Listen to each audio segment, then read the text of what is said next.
Hello everybody, it's Silver. This is Peglin. So Peglin is technically a roguelite deck builder, but it's applying the deck building concept to Pachinko. So you have effectively big Pachinko machines that you're going through for each level rather than a standard like enemy versus hand of cards kind of thing.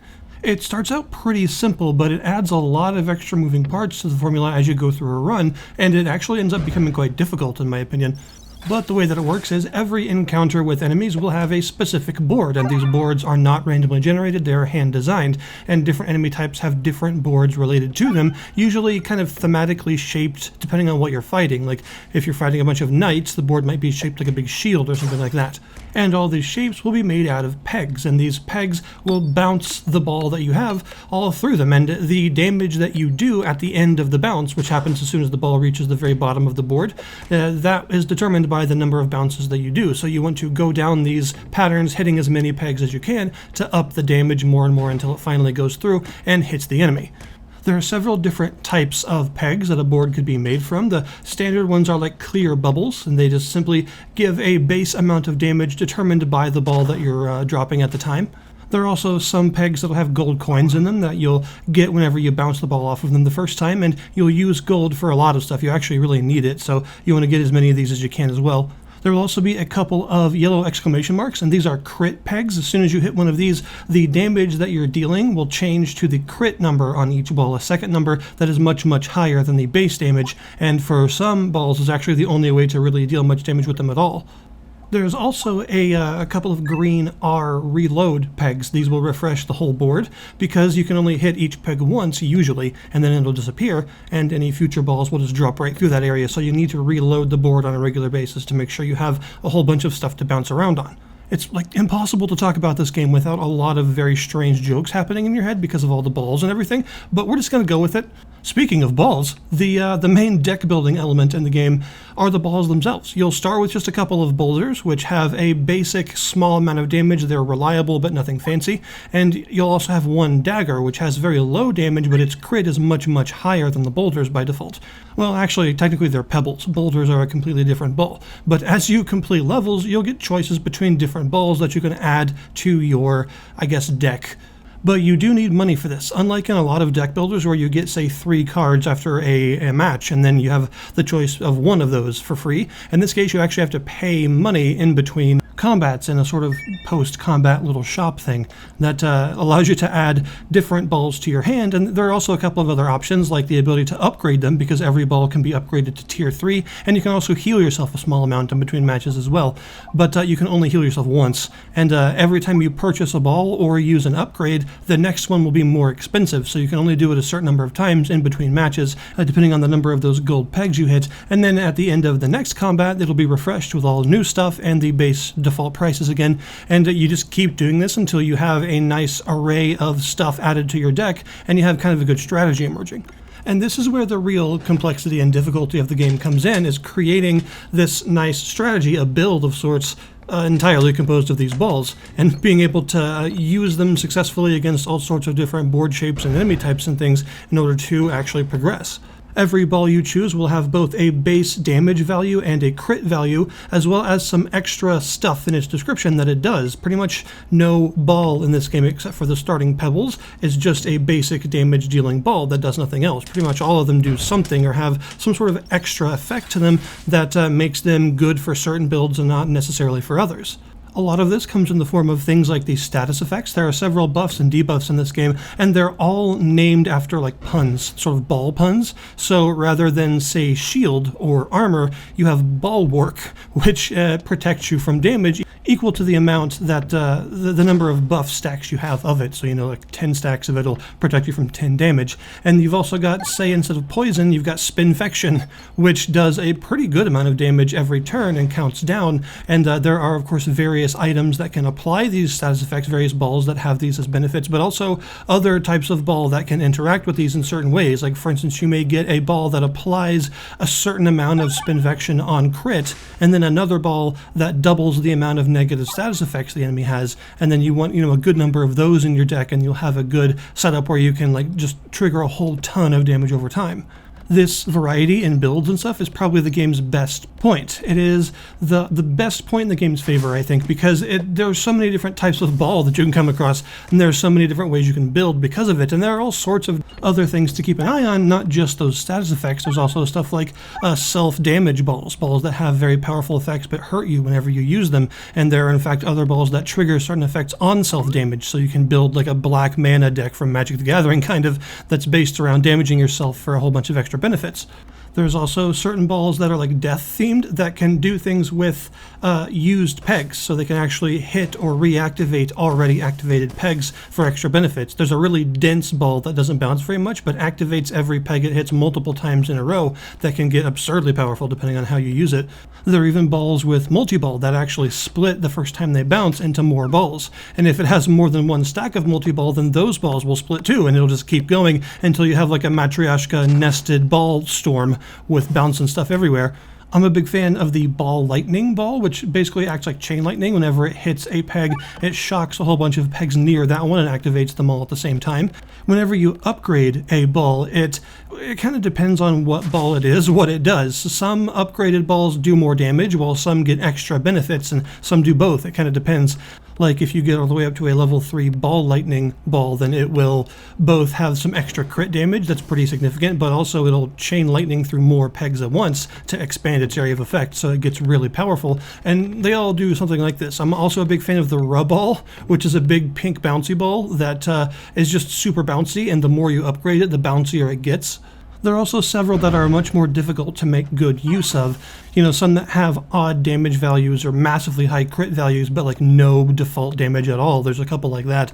And there are also some that just have some weird physics and stuff applied to them that make them more difficult to use, but those often have really high damage values to compensate for the fact that they are tricky. After every ball, the enemies will all get a turn, and if it's a melee enemy, then that enemy will march spaces towards you. Some enemies go more than one space at a time, and then once they reach you, they'll do a basic melee attack against you every turn or every ball.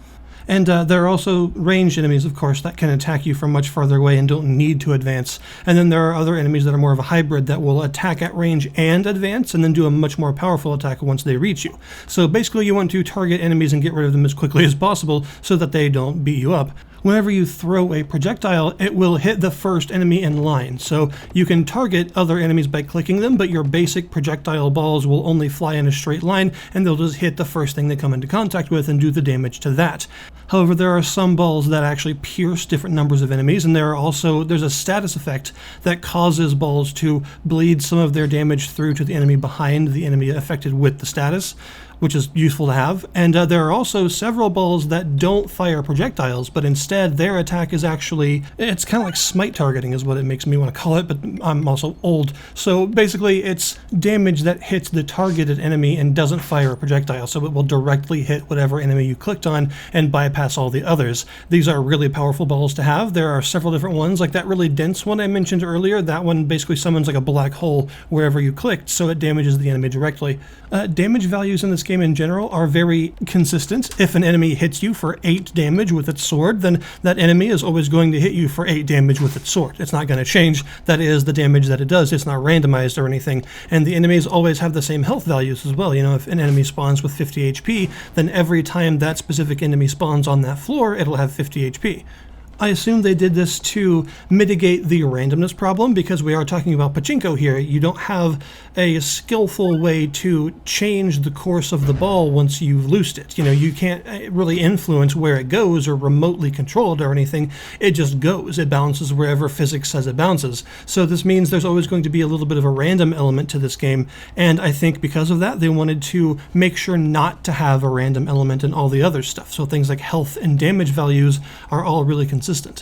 There are also relics, by the way, I didn't mention that. There are various passive items that you can find that do all sorts of different things. You will get a choice of one of these after every elite battle you do, so there's a really good reason to do elite battles. You can also navigate to treasure spaces. There'll be treasure chests that often have relics in them as well. And sometimes the shop will have some good ones too. There's always a couple for sale whenever you go to a shop, but they are, of course, usually the most expensive things the shop sells.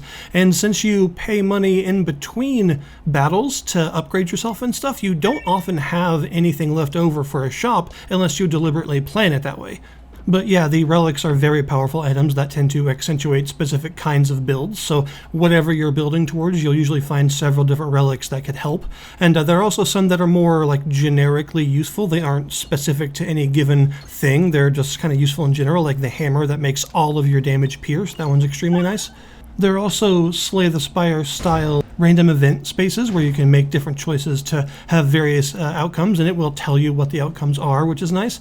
But some of these are like unavoidable damage or unavoidable loss of a ball and things like that, so you do have to be careful about going to these, but they can also be very powerful. Like you may be able to duplicate or level up something for free, or even remove a ball, which is an extremely useful feature too. Some of these are free removal if you know how to use them, but of course there are also there's removal at shops too whenever you go to a shop, so you might want to save up for that.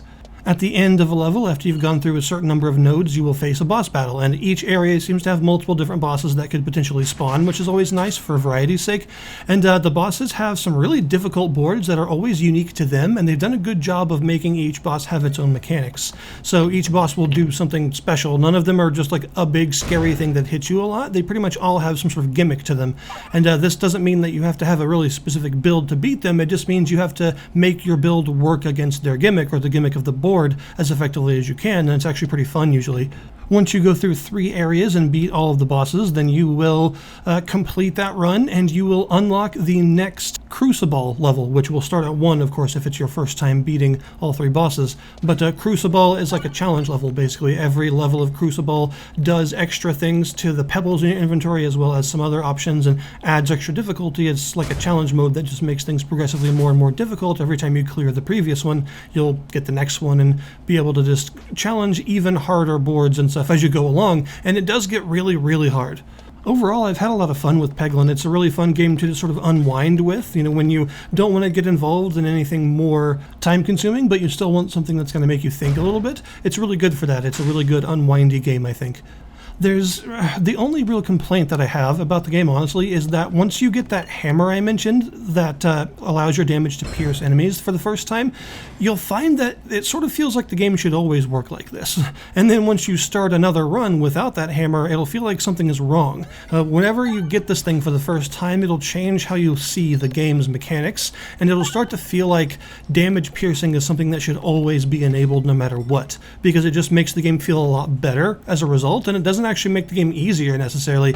It just makes it more satisfying, I think, when you're not wasting 300 damage boulders on a shield with 5 health, and then tickling a 1000 health enemy with a 10 damage dagger because you wasted all of your good board combos on an attack that didn't mean anything because it hit something that was already almost dead. It's a little bit frustrating, I think, and because of that random element that it is instinctively going to have, just because of the fact that it's Pachinko and it's, you know, physics based, I do feel that the game feels so much better with damage piercing on. It just works more, I think, and because it feels so much more satisfying, I just think that it would maybe benefit the game if you could do that more often instead of being like an occasional, I had a really good run because I found this one thing that made the game feel like it should feel all the time kind of setup. But either way, I still think it's a really solid game. It's a fun deck builder using some unusual mechanics for the genre, and I'm always a fan of that. And plus, it just sort of Pachinko related stuff in video game form is usually really fun because it's, you know, luck manipulation and